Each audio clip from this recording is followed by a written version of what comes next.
বীরভূমের সদাইপুর থানার অন্তর্গত চিনপাই অঞ্চলের বিশালপুর গ্রামে বড়সড় দুর্ঘটনা।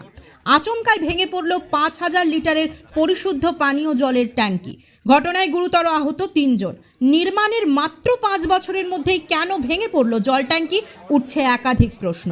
সদাইপুর থানার অন্তর্গত চিনপাই অঞ্চলের বিশালপুর গ্রামের পশ্চিম পাড়ায় সোমবার বিকেলে ঘটে এই দুর্ঘটনা।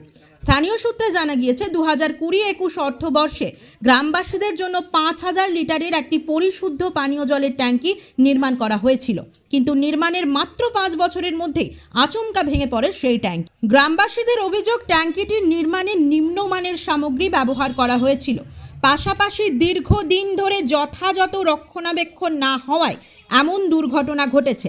ট্যাঙ্কি ভেঙে পড়ার সময় ঘটনাস্থলে উপস্থিত ৩ জন গুরুতর আহত হন। খবর পেয়ে সদাইপুর থানার পুলিশ দ্রুত ঘটনাস্থলে পৌঁছে আহতদের উদ্ধার করে সিউড়ি সদর হাসপাতালে চিকিৎসার জন্য পাঠায়। এদিকে নির্মাণের মাত্র ৫ বছরের মধ্যেই কিভাবে একটি সরকারি পানীয় জলের ট্যাঙ্কি ভেঙে পড়ল তা নিয়ে প্রশ্ন তুলেছেন স্থানীয় বাসিন্দারা। যদিও এই ঘটনায় এখনো পর্যন্ত চিনপাই গ্রাম পঞ্চায়েত প্রধানের কোনো প্রতিক্রিয়া পাওয়া যায়নি। নিতাই চক্রবর্তীর রিপোর্ট, নিউজ বার্তা। ঘটনাটা হচ্ছে বিশালপুর গ্রাম চিনপাই অঞ্চল, যেটা হচ্ছে সদাইপুর থানা। এখানে একটা জলের বড় ট্যাঙ্কি ছিল, সেই ট্যাঙ্কিটা একটুখানি জলের আঘাতে খেয়ে নিচ্ছে, ওই জন্যই আজ 3:20 ট্যাঙ্কিটা পড়ে গেল। ওখানে 3 জন ব্যক্তি ছিল, 2 জন চান করেছিল আর একজন থালি বাটি ধুচ্ছিল। তাদেরই বহুত আঘাত লেগেছে, পড়েছে। তাদের নাম হচ্ছে, একজনের নাম আজাদ মণ্ডল, একজনের নাম সাহানা আর একজনের নাম কি ফজিলা। তিনারা 3 জনে ছিলেন। 3 জনে বহুত আঘাত লেগেছে, একজনের মাথা কেটে গেছে। পড়ে গেল কেন, কি করে পড়ে গেল? পড়ে গেল বলতে জং লেগে গেছে, ওই ধারে দুটোই পিলার লোড ছিল 5,000 ট্যাঙ্কি বেড়ে জলের, ওই লোডের কারণে পড়ে গেছে। হয়েছে কি, একটা জলের ট্যাঙ্কি ছিল চিনপাই পঞ্চায়েতের গ্রাম বিশালপুর গ্রামে জলের ট্যাঙ্কি একটা ছিল, সেটা অচানক হুড়মুড়িয়ে পড়ে যায়।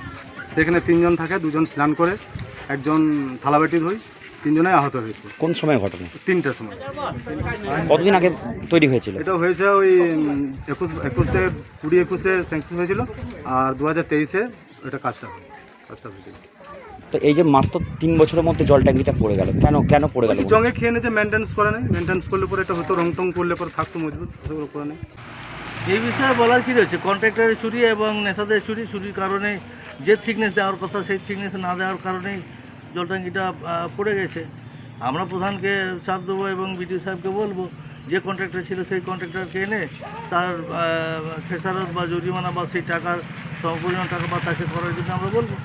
চুরি করেছে, ওই রোডও যে টাকা দিয়ে যে অ্যাঙ্গেল দিয়ে তৈরি করার কথা সেই অ্যাঙ্গেল দিয়ে তৈরি করে নে, কাজে এই অ্যাঙ্গেলটা কিছু জঙ্গে খেয়ে গেছে আর কিছু গুণগত মান খারাপ থাকার জন্য পড়ে গেছে।